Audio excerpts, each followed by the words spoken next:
Welcome to the Bowls Hour, brought to you by Somerset Retirement Villages and Dynasty Apparel. And first and foremost, my co-host today is not Erin, Martin or Mark, it is Sally MacKenzie. How are you, Sally? I'm good, thanks. I'm feeling good as, the backup to everyone else's backup. Right, you're another MacKenzie, so it was close enough. So before we get kicked into gear, so today obviously we're going to talk about the National Intercentre and also the manager from the Central Otago team and Mike Galloway, who won the Intercentre for Auckland. We'll talk about all that stuff. But before we do that, I'd like to talk to you, Sally.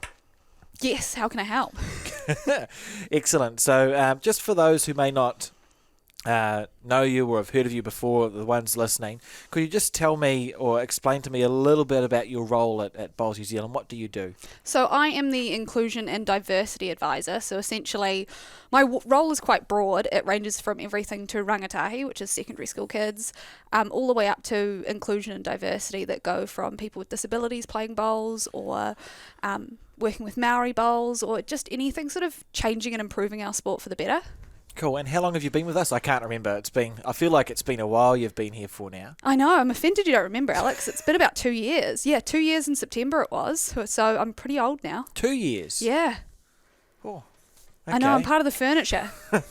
That's cool. That's good. So your role at Bowls New Zealand, you came to it, you were overseas, weren't you, before you sort of came to us? Can you talk about how that happened? Do you want to talk about I actually came back because of COVID. It was a complete accident. I was teaching overseas and I came back and I wasn't allowed back into the UK because they cancelled all the flights. And I'd studied sport, and this just kind of was the perfect amalgamation between studying sport and also working with secondary school kids. So it's been the perfect job for me, and it's really exciting how much it's grown. We get to do a lot of social bowls as well with Twilight Bowls3Five, which is also part of my job.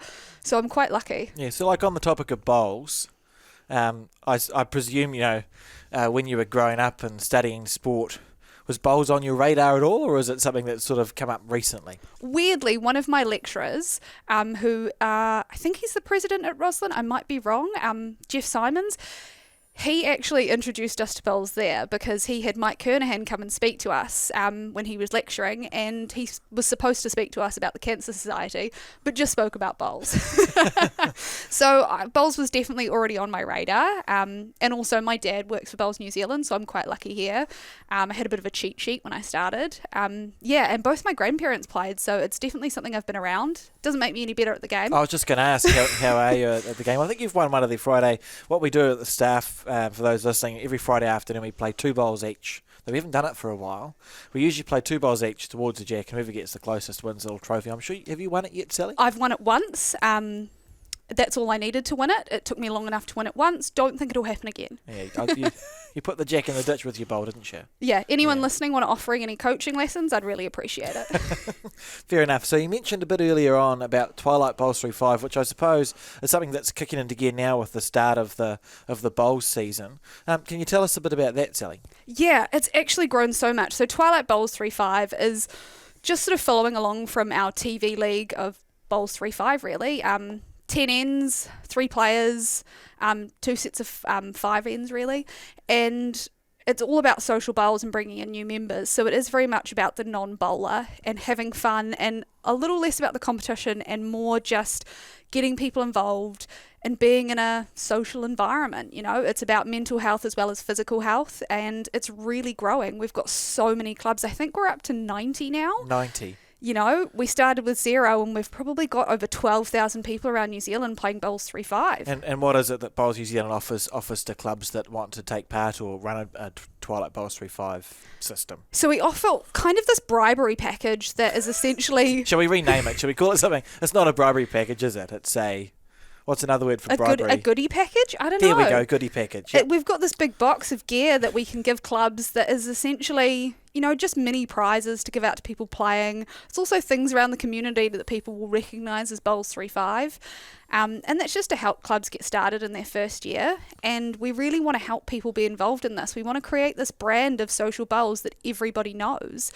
And that's the main goal, is just making something recognisable and fun, So if I'm listening now and I'm at a bowling club that doesn't currently run a Twilight Bowls3Five, or maybe I run a business house or another sort of Twilight Bowls, how do I best contact you, Sally? How do I get through? best way to contact me is by email, sally@bowlsnewzealand.co.nz. Contact me and I want to help you out because it's the best way to get new members and just create sort of a local social environment. And you also, I've seen there's posters and stuff that can be done as well, Sally, is that right? Yes, we've got this sort of bank of posters that we can do for you, that we can send to you. Also, I'm happy to do them for you myself.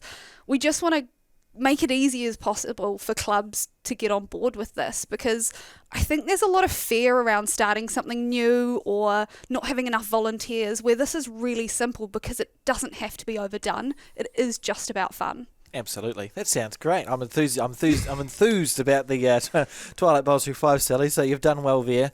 And thanks for introducing us to you. And I'm looking forward to having you as the co-host for the next little while. You're going to be asking some questions of Neil Buchanan and of Mike Galloway. But before we move on to talking to them, I just wanted to have a chat, not to you, but about the, don't panic, about the National Intercentre that we had at Browns Bay over the weekend. You may have seen some of the live streaming, Sally.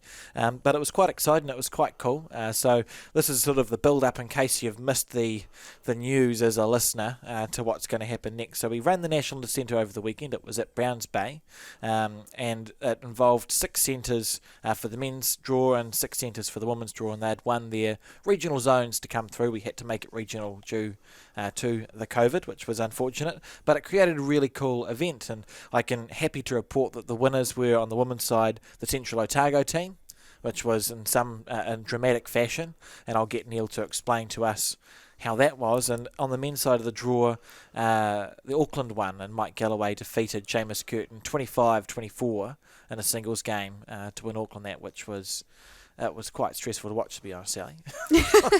Stressed? That's not like you, Alex. Yeah, I know, it's hard to believe.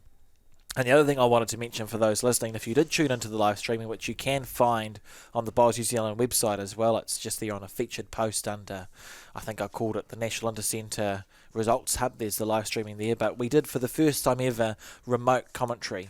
So we have got a studio in the Ponsonby office, and that's where we commentated from, whereas the cameras were obviously at Browns Bay. If they weren't at Browns Bay, there'd be a problem. So we'd be able to see the bowls, but it was exciting to sort of move on with technology, and I enjoyed bringing that live streaming sort of to the people. So with no further ado, Sally, we're going to go away for a short ad break, but on return we will talk to Neil Buchanan here on the Bowls Hour.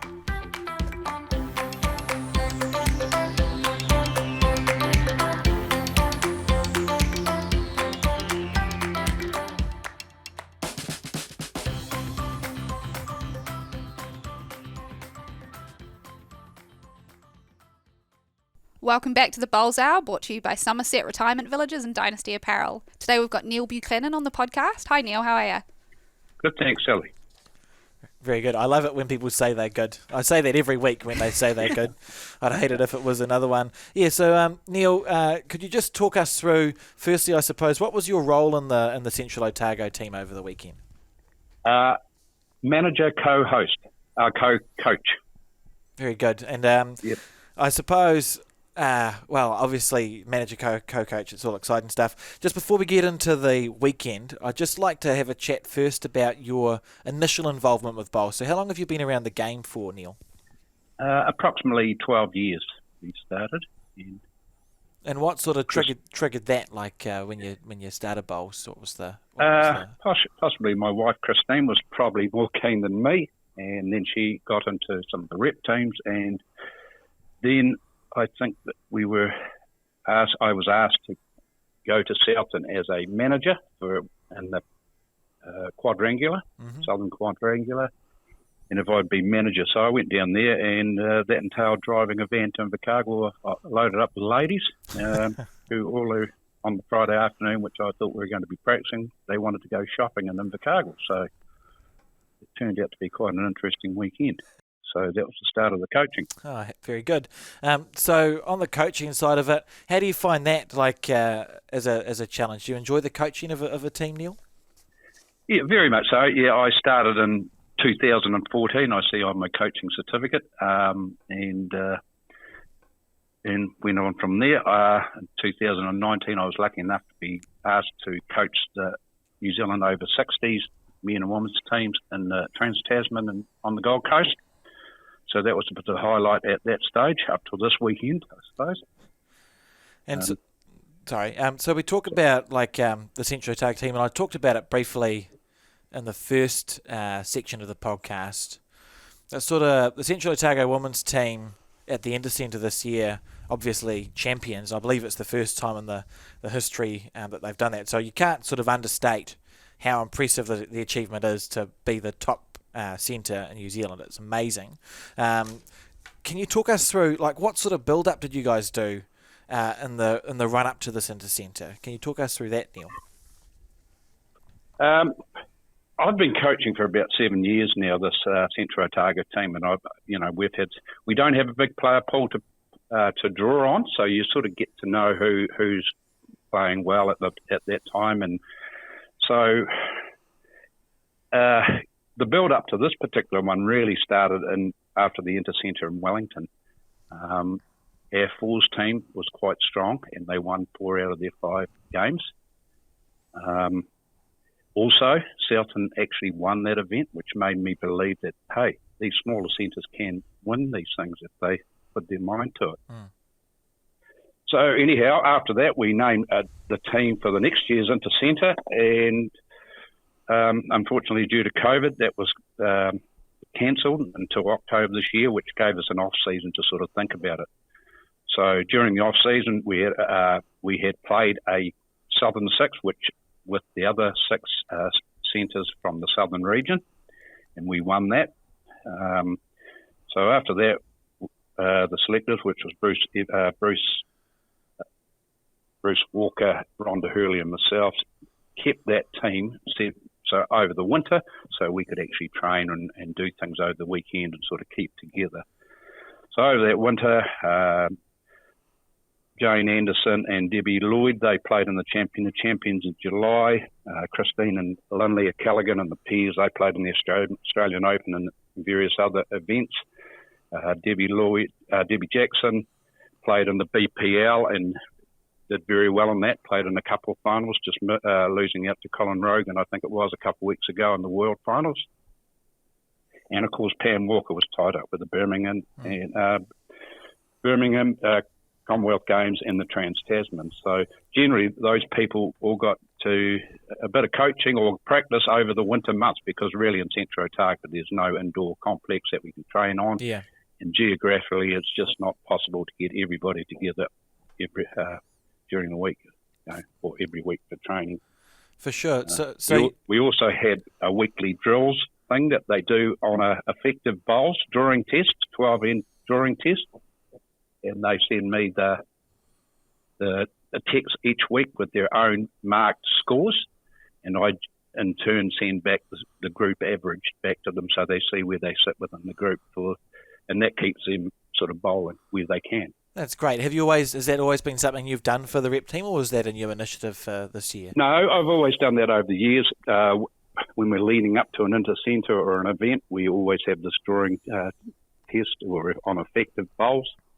And it's interesting to see how their scores come in on a weekly basis. But it's just something because really in Central Otago we're pretty spread out, as you know. Mm.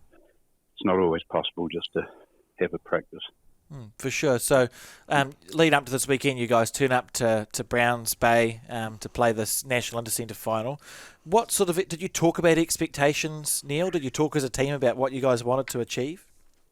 Yeah, well, we got there on Friday afternoon and we had a practice, and Pete put us on, incidentally, which was the lucky 3 rinks when we played at the end there. We practiced on those. And then after that, we went back to our hotel and we had a team meeting, and we asked all the players what their expectations were. And generally coming out of that was that because we had been to Intercentres before and we always seemed to qualify, but we never kicked on from there. We would get, first or second in our section. Mm. And that was it. So theoretically, we ended up in 8th position. So I said to them, look, we're in the top 6 in New Zealand.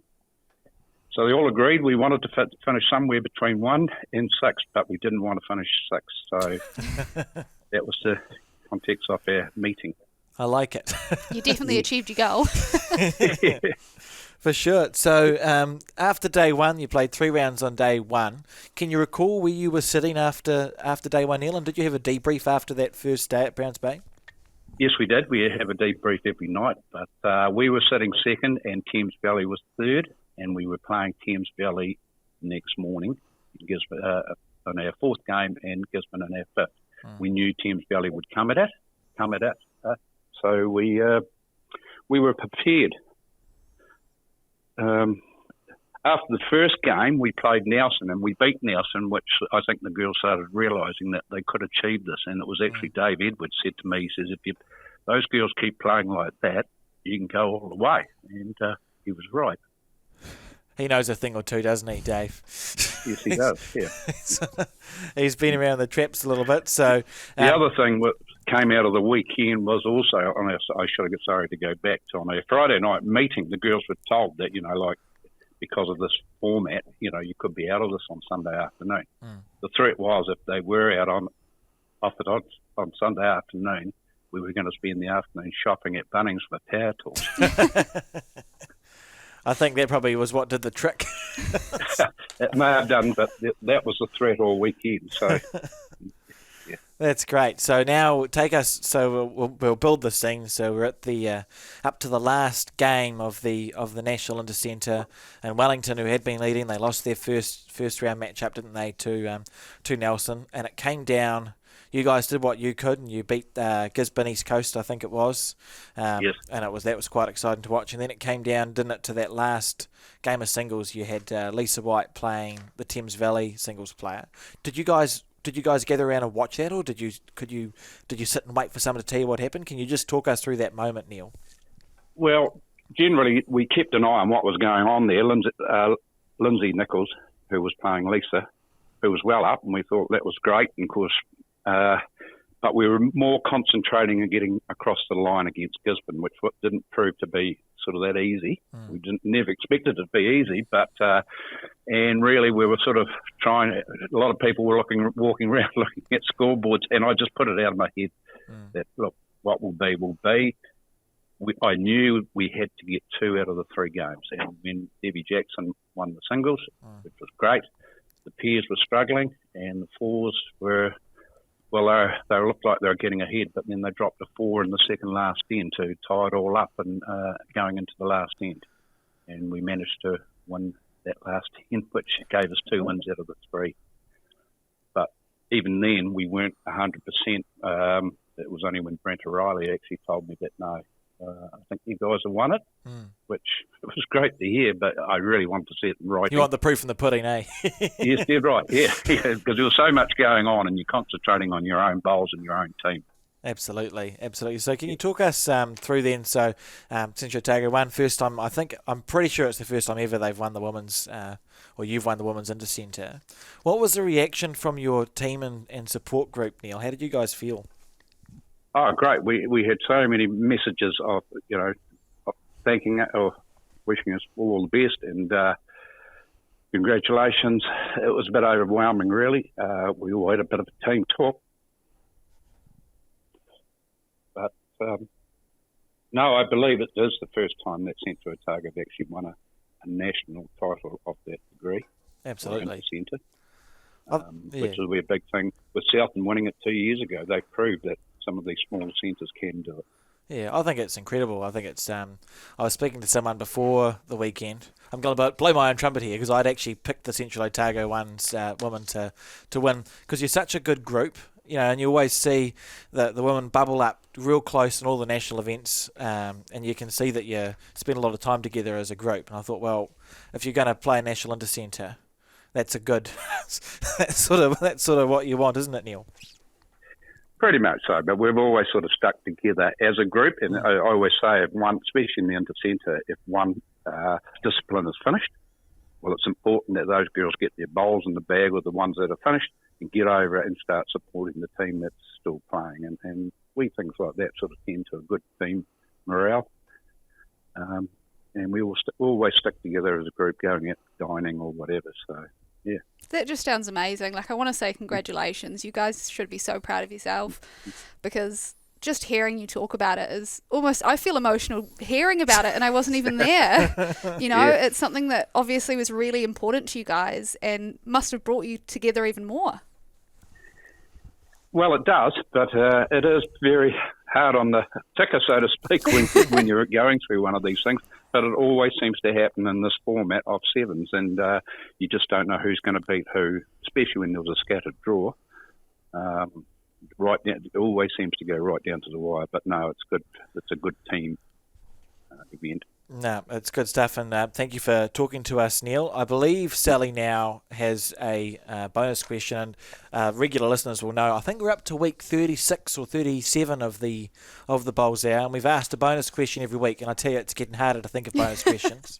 So I delegated that task to Sally this morning. So she's got a bonus question for you, Neil, which is nothing to do with bowls. Fire away, Sally. Yeah, it was quite hard coming up with a question, so I chose something quite near and dear to my heart, which is food. And it's, what is the best way to eat potato? Because it's so broad. It's ridiculous. But how do you eat your potato? What's your choice? Fries, mashed, roasted? Don't give them options. Mashed is my choice. Oh, controversial. And how do you do the mashed potatoes? Because there's different ways. I don't like the ones who just put butter in the mashed potato. I think it's important for me to have a little bit of milk there, Neil. A bit of milk and a bit of salt and bit of garlic. A good south and spud. And you've got the ingredients for a good meal. Excellent. That's a good answer. Oh, well, thank you very much for talking to us, Neil. And again, I'd just like to congratulate you and your team for your success in the National Intercentre. It's brilliant, and I suppose just enjoy marinating in the success, and we'll see you guys on the greens in the season to come. Up now is Mike Galloway here on the Bowls Hour.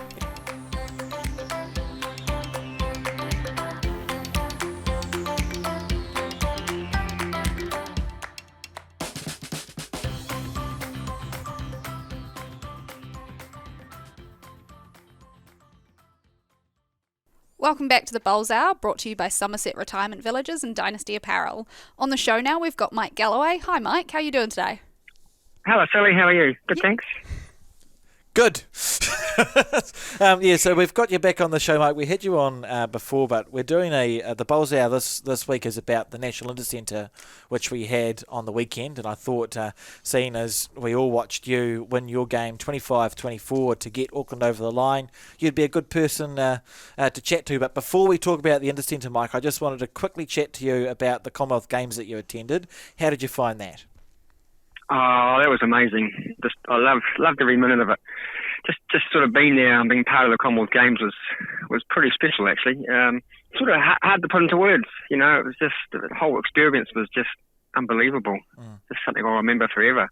Absolutely. And upon your return from the Com Games, did it take you long to sort of, I know I've spoken to other athletes, and like Julie, who was the manager of the New Zealand team, she said she came back and she was just like floating around for a few days trying to get herself sorted. Did it take you a while to get settled back into sort of like the... Oh, actually, after Commonwealth Games, my wife flew over and watched that. We ended up going for a cruise up through the Baltic, so that was 2 weeks away from everything. So I just sort of relaxed and just sort of got over it that way, So that was a nice way to end off the Commonwealth Games. Yeah, sounds like a pretty good way to come off it, really. It was, yeah. Away from all the winter in New Zealand and get over to Europe in the summer. It was beautiful. Yeah, that was good. That was great. Oh, it's a good plan. That's good. It worked out fine. Yeah. So upon your return to New Zealand, Mike, obviously it then kicked into gear because we had the Intercentre coming up. Did you find it, or how was it readjusting to playing on New Zealand greens with New Zealand bowls, the ones that take that tighter line? Yeah. It's mainly a timing issue, obviously, because when you're playing on slow greens, the delivery's all different. So I knew when I come back, I had to sort of get into it pretty quick. And so the first bowl I let go, I thought, I won't give this too much. Just let it go down the green, flying into the ditch. I just had no idea for the first day or two. Yeah, just because everything's different, you take a different step, and obviously backswing, everything else. So it just had to sort of get the timing. It took a little while. Probably the best thing for me was I went down to the north versus south in Dunedin, and I had 2 days pretty hard competitive play, and that sort of got me back into back into the swing of things. Did you find it different, I suppose, when you're at the Com Games and you have that Northern Hemisphere game with the heavy bias bowls and you get used to watching how the bowls come into a head there? Did you find it different coming back to New Zealand and watching our bowls sort of like they drift into a head? They just wouldn't stop rolling on the green. You'd so used to them just pulling up really quick. And you think, when you're practicing, you think, this is pretty good. And it just kept flying past the head. You just couldn't. It was hard to explain. They just wouldn't stop. It was like watching bowls in slow motion. They just wouldn't stop. Press the fast forward button. Yeah, that's right. Exactly. Yeah. Very good. So we'll move on to the Intercentre now. So it was held over the weekend, sort of in the old format because it was that sort of. What would you call it? We played off in zones, didn't we, first, Mike? That's right, the regions. That's right, the regions last year. That's right, yeah. Yeah, that was good. I was pleased with that because you carried me through the piers. I didn't have to... I just watched you play your 3 bowls. We had the centre sort of qualify through to the national final. What sort of preparation did you and the Auckland team put into the national final before you got to Browns Bay? I think Neville, obviously Neville Hill being the coach, he obviously just said to us, just do your own time. You're there for a reason because obviously you're a good player. So we had to sort of what position you were playing. You had to sort of practice to what your position was. I just practicing, playing on my own, for 3 or 4 days in a row, just getting the rhythm going and the timing. Because once you're practicing and you're going well, you sort of hopefully can convert that onto the match field. For sure. So you knew you were playing singles. Did you look at the draw or the other centres that had come through, or did you just take it as it comes? No, I just took it as it came. Just took every game as it came. I knew we were playing Wellington in the last game, and that could have come down to obviously to how both teams were going. But I didn't know who I was playing prior to that. Absolutely. And so you found. I suppose my question is the Browns Bay Greens. How did you find them to play on? No, they were good. I mean, it was pretty early in the season to be fair to be playing top level bowls, but the weather's been good, and Brendan Kelly does the greens there. They're always high standard. Obviously, the headquarters of Nationals this year, so they're always good. They're always good greens, but it's pretty early to sort of be trying to peak for an event like that. Yeah, that's fair enough too. They looked pretty good. I was happy enough when I looked. They looked like they were running sort of 16ish seconds, Mike. Yeah, they were good. They were good. Green speed was beautiful, actually, yeah. So if we talk about now the Intercentre after day 1, so the way it worked is we played 3 rounds on day 1 and 2 rounds on day 2. And it's essentially round robin, wasn't it? So you played matches against the centre. Right. You win a match, that counts first and foremost, and then it goes to sort of games back. What was the feeling in the camp after day 1? How were you guys sort of feeling about the Intercentre? I think we were all pretty happy actually. We all gelled pretty good. We were going. We had I think we had 8 out of 9 wins, so we were first equal with Wellington. So it was good to start. It's always good to start a competition. When you're getting to near the top of the table. So we just had to sort of kick on from there. Obviously for the next 2 games after that to try and finish it off. For sure. So you started on Sunday. Who was the centre you played in the morning? We played Bay of Plenty, that's right. Yeah, Bay of Plenty. That's good. I had no idea. I should really have known. And you got over on Bay of Plenty, so it came down to that last round, and Wellington was in the same position as you guys. So it was you essentially played a final. Did you have a chat before you played Wellington, or did you just know what you had to do? No, I just knew what we had to do. Yeah, we just had whoever won that game, whoever won 2 games, pretty much won it. So we had to win 2 games to win the title. So yeah, I mean it was obviously scripted quite good for the draw as it worked out in the end. Which was quite good. Was quite good for the draw. Yeah, I was pleased. It was cool that we were able to televise that last game, and we watched you and Seamus have a pretty big battle in the singles. So for those who haven't seen that, and I'd encourage them to watch it after you've listened to the Bowls Hour, go to the Bowls New Zealand website because it's a great game of singles to watch. Can you talk us through your game of singles with Seamus, Mike, and what was going through your head? John? Yeah, it was a great game actually. We changed greens from playing out the back to playing out the front, and the wind got up. And it was quite difficult actually. The wind was quite challenging. I sort of struggled a bit in the first part of the game, especially going away from the clubhouse. I couldn't quite find a line. Jameis was playing pretty good. I managed to get a few drives. My drive was going pretty good, so I managed to sort of keep myself in the game a little bit. And then I found a hand and sort of just stuck to it. And started stringing some heads together, and then it was pretty nip and tuck all the way, to be fair. And obviously, as I was 24, I think I held the game a couple of times, and Seamus, as the the good player is, he got out of it twice. And then when I was on the last end, managed to get the last point to get Auckland over the line. It was it was great being out there. I loved it. Yeah. Just being part of, obviously deciding who won. It was great to be out there. It was good. It was a good crowd. It was obviously streamed on TV. It was it was good. It was great. Yeah, your heart must have been racing by the end of it. Oh, certain parts of the shots, it was racing a bit. Yeah, the teammates around there, as I come off the green, they were, during the game, they were giving me a pat here and there, and just relaxing. I was pretty relaxed on the outside, but on the inside, I was pretty focused. Obviously that was the game. Who was going to win it? It was pretty tense, but no, I loved being out there, being part of that. Being part of that. It was good for Auckland. Yeah, we spoke about that on the commentary. You'd play a good ball and be like, look, Mike looks exactly the same. he's just scored a front touch. It looks exactly the same as if he's missed by a little bit with a gust to win or something. I always find it quite impressive. I suppose we'll just take a quick segue. Has that always been something you've tried to do in your bowls, Mike? Is just to present like a nice, calm exterior? Yeah, I do. Yeah, I'm pretty relaxed. Yeah, I have a set routine. I just don't get overruled about a lot of things. Just as what I am. I just get on with it and just play the bowls, and hopefully you can draw them close. Yeah, never let your competitor see you sweat. That's right, Sally. Yeah, indeed. Very good. So I suppose the dust has settled a little bit now after you won, but what was it like to be a part of that winning team, and how did you guys sort of all react after the dust had settled and you went into the clubhouse and realised that you'd been crowned the Intercentre champions for 2022? Oh, it was great actually. It's good. The whole team gelled. We all played our part, and obviously we got over the line. I suppose for me, seeing the couple of new guys on the team, seeing their faces after we finished and sat down, we were having a quiet beer. They were stoked. I mean, the smile was wide to wide. It was really cool to see them winning the first regional title. It was cool. It was actually pretty cool to be there and be part of that team. Absolutely, and I suppose, well, it's the start of our season now, isn't it? So a good start to the season. We'll blame COVID for confusing everything. But what's next, Mike? Are you looking to play at the like last time we had the Nationals in Auckland? It was obviously a happy hunting ground for you. You're going to put your name forward for that again? Yes. They're playing in the singles and the pairs, with Martin Dixon. Definitely, yep. Some home soil, sort of to say, to be fair.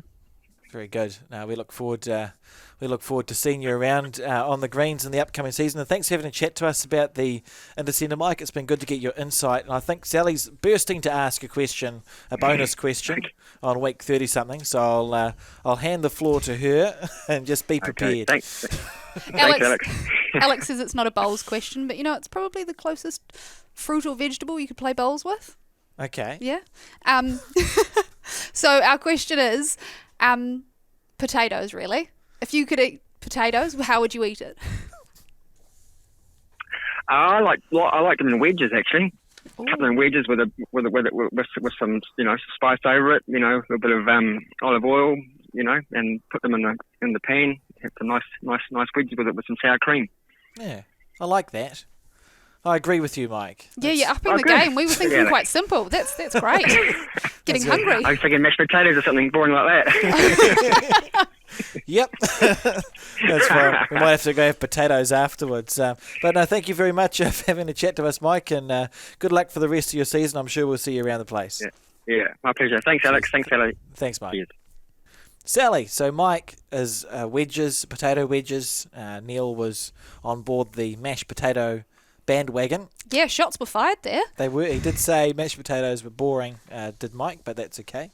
What's your favourite way of eating a potato? Oh, I've got so many, but probably my favourite was what you have at Christmas with duck fat roasted potatoes. Simple, but so good. Oh, I hadn't thought about duck fat roasted potatoes.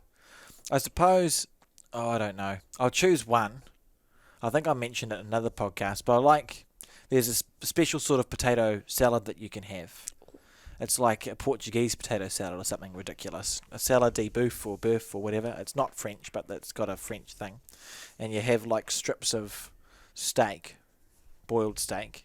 I know it doesn't sound very good. I know. Who knew you were this classy, Alex? Mixed through the potato salad, and then there's gherkins, and you sort of, it just looks cool. It's a very good potato salad, so I enjoy that. Whatever that potato salad is, I'm a big fan of that. Good on the eyes and the taste buds. Yes, yeah. And I suppose on that note, Sally, firstly, thank you for joining me as a co-host for this episode of the Bowls Hour. I'm sure you'll be back at some point when we need... when I'm your backup to your backup. for desperate situations, but thank you did well. And thank you, the listeners, for joining us for this episode of the Bowls Hour, the show for all things bowls. If you enjoy listening to this podcast, remember to share it around, please. We can be found on Facebook every week from 7 p.m, as well as Spotify, YouTube, Apple Music, the Bowls New Zealand website, or wherever you get your podcasts. Tune in next week for more talk about everything bowls, but until then, roll on.